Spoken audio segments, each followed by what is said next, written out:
Assalamualaikum teman-teman. Ya, di sini saya mau bertanya ya di awal video ini. Kira-kira teman-teman ya bisnis yang paling menjanjikan di negeri ini itu apa? Apa coba jawabannya teman-teman?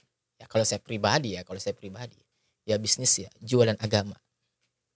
Ya bagaimana tidak? Ya hanya bermodalkan celup-celup air kemudian dibacain bla bla bla bla. Ya. Yang tadinya tuh air yang mungkin harganya cuma 6.000 rupiah, 5.000 rupiah, ya 600 mili, itu bisa harga sampai 1.500.000.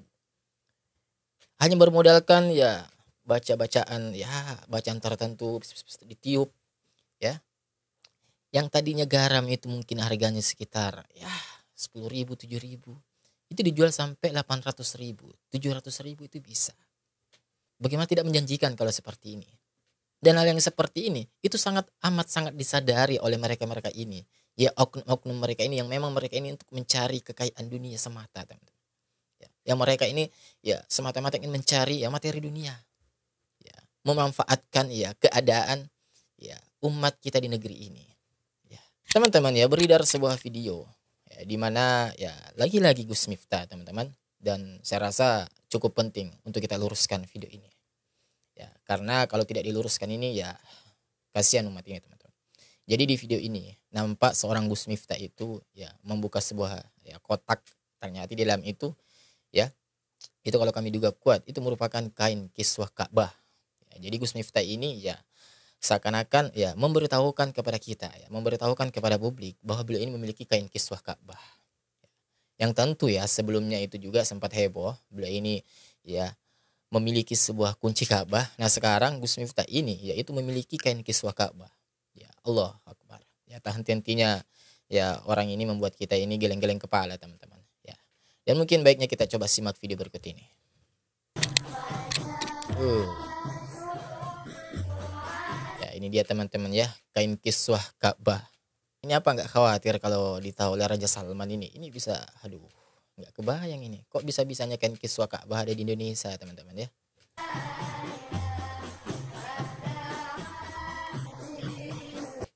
Dicium teman-teman ya. Ya.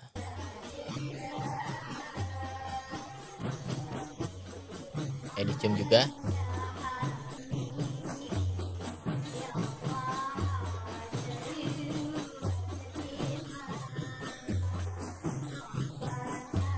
Wah, ada Pak Ganjar, ada juga ya Smart People ya. Pak Deddy Corbuzier ya. Ini yang baru-baru ini kita tahu beliau ini sudah diangkat menjadi salah satu ya staf di bagian Kementerian Pertahanan, teman-teman. Ya, staf sus.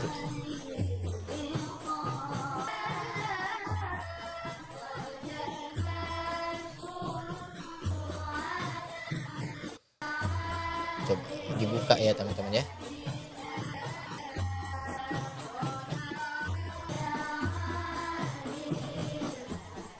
Aduh. Bagaimana negeri ini mau maju, teman-teman ya? Bagaimana negeri ini mau maju? Ya, negara-negara lain itu, oh ya, masya Allah, saling berpacu ya tentang penemuan-penemuan teknologi terbaru.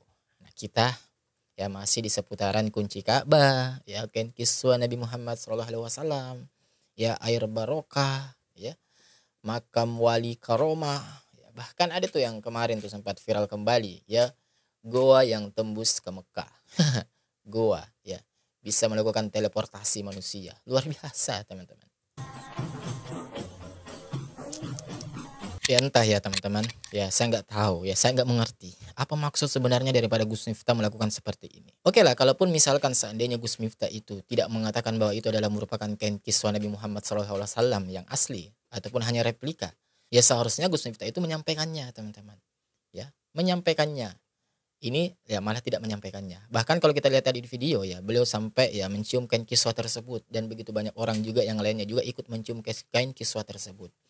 Nah, kalau hal seperti ini, teman-teman ya, umat yang melihatnya itu akan menganggap ya bahwa kain kiswah tersebut itu asli. Dan kalau kita melihat ya, silakan Anda buka coba di online shop apapun itu, coba pasti Anda akan temukan. Nah, ini coba ya, coba kita saksikan, teman-teman, kan? Ada begitu banyak. Ya. Bahkan ada tuh juga yang menjualnya ya di potong-potong kecil-kecil, di kotak-kotak kecil. Ya, bahkan katanya bisa dimasukkan di dalam dompet. Nah, ini yang kemudian ya entah ya apa maksudnya ya sampai dipotong-potong kecil-kecil seperti ini, untuk apa? Mirip teman-teman, ada begitu banyak dijual di online shop. Jadi ayolah, kita sebagai seorang ya tokoh publik, kita sebagai seorang ya dai, sebagai seorang yang ngaku ulama, harusnya kita ini mencerdaskan umat kita. Ya, berhentilah kita melakukan hal-hal yang seperti ini. Untuk apa? Ya, kemarin juga masalah kunci Ka'bah. Ya Allah, kok bisa-bisanya ini orang percaya dirinya dengan percaya dirinya ngaku memiliki kunci Ka'bah. Padahal sudah jelas kunci Ka'bah itu ya bukan sembarangan orang ya bisa memegangnya. Ya bahkan Raja Salman sendiri pun itu ya tidak bisa memilikinya. Ya sebab ya Rasulullah SAW itu sudah menentukan teman-teman. Ya siapa pemegang ya yang boleh memegangnya, yang boleh memilikinya, yang boleh merawatnya, yang boleh mengurusnya kunci Ka'bah tersebut, menjaganya lebih tepat. Itu sudah ditentukan. Siapa? Ya itu ya Bani Syaibah. Ya ini kok tiba-tiba ada orang entah ditinggal di ujung negeri mana gitu, ya kan? Tiba-tiba ya ngaku memiliki kunci Ka'bah. Tiba-tiba ya ngaku memiliki kain kiswah Nabi Muhammad SAW. Bukankah lebih baiknya kita ini ya mengajarkan umat ini tentang ya fikih dakwah, fikih ibadah. Apalagi kan ini sudah mau masuk bulan Ramadan. Ya, tentu ya umat ini sangat membutuhkan tentang ilmu agama, khususnya dalam perkara ya ibadah puasa, persoalan sahur, persoalan buka puasa, bagaimana ketika kita lambat sahur, apakah masih bisa makan ketika azan, terus di mana batas imsak itu, ya apa yang dimaksud dengan imsak itu. Kemudian bagaimana ketika ada orang yang sudah yang sedang berpuasa di bulan Ramadan, tiba-tiba ya bercampur dengan ya istrinya, ya suami istri bercampur di bulan Ramadan, itu gimana dosanya? Ya gimana kafaratnya? Bagaimana cara untuk ya kita bertobat darinya? Nah, harusnya Gus Miftah itu menjelaskan hal seperti itu, teman-teman. Ya bukan justru melakukan yang seperti ini. Ya coba pamer-pamer kunci Ka'bah, pamer-pamer kain kiswah Nabi Muhammad SAW. Ya untuk apa? Apakah kita ingin menciptakan suatu ya persepsi di tengah masyarakat bahwa lihat loh saya memiliki ini, ya sehingga kita dimuliakan, sehingga kita mendapatkan kedudukan ya tersendiri di tengah masyarakat, di tengah umat. Ya saya bertanya ini, apakah seperti itu tujuan kita? Ya. Ataukah memang kita sengaja ingin menyesatkan umat ini? Ya, saya bertanya.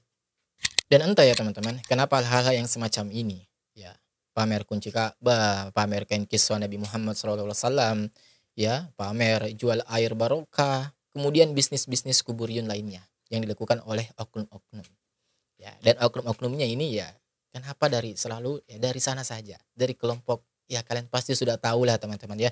Nggak perlu saya ini jawab ya, nggak perlu saya ini jawab. Cukup kita ya geleng-geleng kepala teman-teman. Ya geleng-geleng kepala. Dan sebagai penutup teman-teman, ya mari kita coba dengarkan ya sebuah nasihat ya daripada Buya Yahya ya tentang akan datang suatu zaman nanti di mana hal yang sangat membuat Rasul kita Muhammad SAW ini khawatir, melebihi kekhawatiran beliau terhadap Dajjal. Siapakah itu? Yakni ulama su'u. Akan tapi ketahuilah ilmunya hanya di Iya. Ilmunya cuma di sini teman-teman ya. Bukan di dalam sini. ilmunya hanya di dalam keyakinan itu sebagai kebenaran tapi tidak diinsafi sebagai kebenaran yang harus diikuti. Maka muncullah ulama ulama-ulama yang paling ditakuti oleh Nabi, melebihi daripada takutnya Nabi kepada Dajjal. Subhanallah. Astagfirullah. Bahkan Rasulullah SAW itu ya khawatir ya, melebihi kekhawatiran beliau terhadap Dajjal teman-teman. Ya, ulama su'u itu loh. Ya Allah. Melebihi dari takutnya Nabi kepada Dajjal. Bagaimana fitnah Dajjal? Fitnah Dajjal itu dahsyat, ngaku Tuhan. Dan hamba-hamba Allah pada percaya. Bagaimana tidak percaya? Orang langsung disuruh hidup-hidup. Iya. Lap kasih begini langsung jadi beras makan. Kamu Bisa pengen apa? Hujan. Pengen subur, bertanya mau subur. Percaya. Ternyata fitnah Dajjal begini dianggap kecil dibanding fitnah seorang yang punya ilmu tapi nggak punya tarbiyah. Nggak pernah menata hatinya sehingga punya ilmu dengan kesombongan.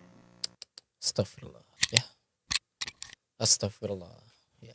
Sudah kita dengar tadi ya pendapat daripada, atau lebih tepatnya nasihat daripada Buya Yahya teman-teman, bahwa ya memang benar ya ulama su'u itu ya Allah sangat-sangat melebihi daripada Dajjal. Dan jelas ya, dan memang kita bisa saksikan. Coba teman-teman, saya berkata demikian, misal menyebarkan atau membuat statement, yaitu tidak akan terlalu berpengaruh kalau dibandingkan dengan seseorang ya, seorang Gus Miftah yang ketika mungkin mengeluarkan statement. Ya, karena beliau sudah memiliki begitu banyak pengikut. Ya, Gus Miftah itu tidak sedikit jamaahnya, teman-teman. Ya, banyak orang yang menyukai beliau bahkan membelanya, teman-teman. Nah, contoh tadi perkara tadi kain kiswah Ka'bah, ya kain kiswah Nabi Muhammad SAW. Itu kalau tidak ada orang yang meluruskannya atau minimal yang membuat sebuah ya pernyataan ataupun ya mengatakan bahwa itu bukan merupakan suatu kain kiswah yang asli, ya maka umat ini ya akan ada begitu banyak yang mempercayainya. Ya. Outputnya apa ya? Bisa-bisa orang akan mengkultuskan kain tersebut. Apalagi kalau kita lihat tadi di video Gus Miftah sampai mencium-ciumnya, kemudian Deddy Corbuzier juga sampai mencium-ciumnya dan lain sebagainya. Ya beberapa orang juga di situ mencium-ciumnya. Yang ini yang kita khawatirkan, teman-teman. Ya, jangan sampai ya pemahaman kita yang keliru terhadap ya benda itu ya kita anggap asli padahal bukan. Ya. Kemudian kita memberikan ya keyakinan-keyakinan tertentu terhadapnya. Bisa mendatangkan barokah lah, ya bisa membuat kita ini berkah hidup kita, ya bisa membuat rezeki kita lancar, ya naudzubillahi min dzalik, ya maka ya ini sangat penting untuk kita luruskan, teman-teman, ya agar apa, agar akidah umat ini itu tidak tergelincir, ya tidak tergerus, tidak tersesatkan ya oleh oknum-oknum pemuka agama yang mereka ini memang ya, ingin mencari materi dunia, ingin mencari kedudukan tertentu di dunia ini, ya naudzubillahi min dzalik. Dan seperti biasa, teman-teman, gimana menurut kalian tentang ya kain kiswah ini? Apakah kalian ya mempercayainya atau bahkan menganggap ya kain kiswah tersebut bukanlah kain kiswah yang asli? Ya. Coba kalian komen di kolom komentar kita di bawah. Insya Allah kita ketemu lagi di video selanjutnya. Wassalamualaikum warahmatullahi wabarakatuh. Barakallahu fikum.